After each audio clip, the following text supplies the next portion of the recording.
It is a time to remember the poor and suffering and the dignity that our forefathers suffered when they were forcibly taken here as slaves.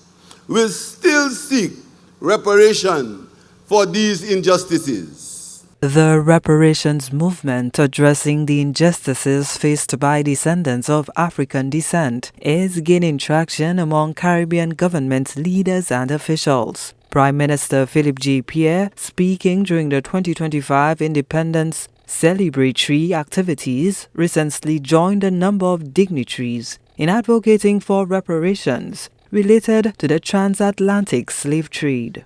Saint Lucia is slowly carving a place in this hostile global community.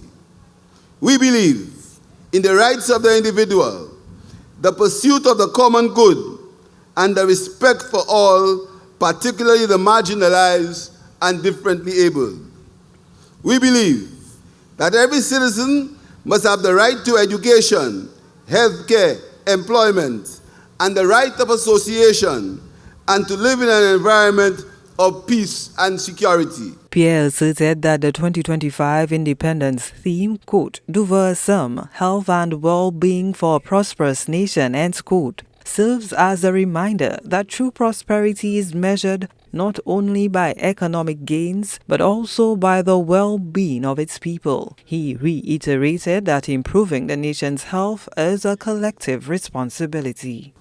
We must engage in activities that reduce the pandemic of non-communicable diseases that overburden our health system.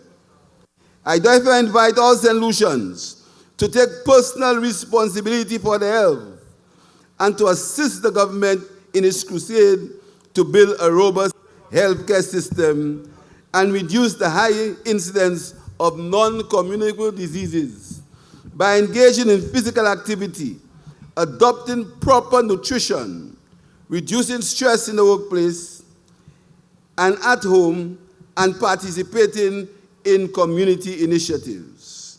I want also to thank the nurses and doctors and others in our healthcare system that work to promote and take care of the health of our nation.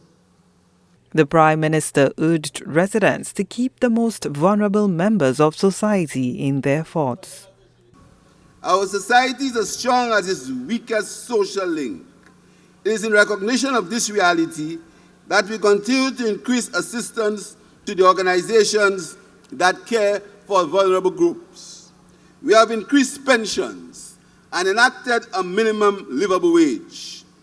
Government will continue and enhance policies that will improve the quality of life of workers and citizens, including a fair day's work for a fair day's pay. Pierre revealed that alcohol and drug disorders are adversely affecting mental health, leading to a decline in productivity, increased injuries, and heightened violence. He also noted that speeding and reckless driving are significant threats to individual health. The Prime Minister announced that the government plans to revise and strengthen laws concerning speeding and the influence of drugs and alcohol. Gina Filippi, HDS News Force.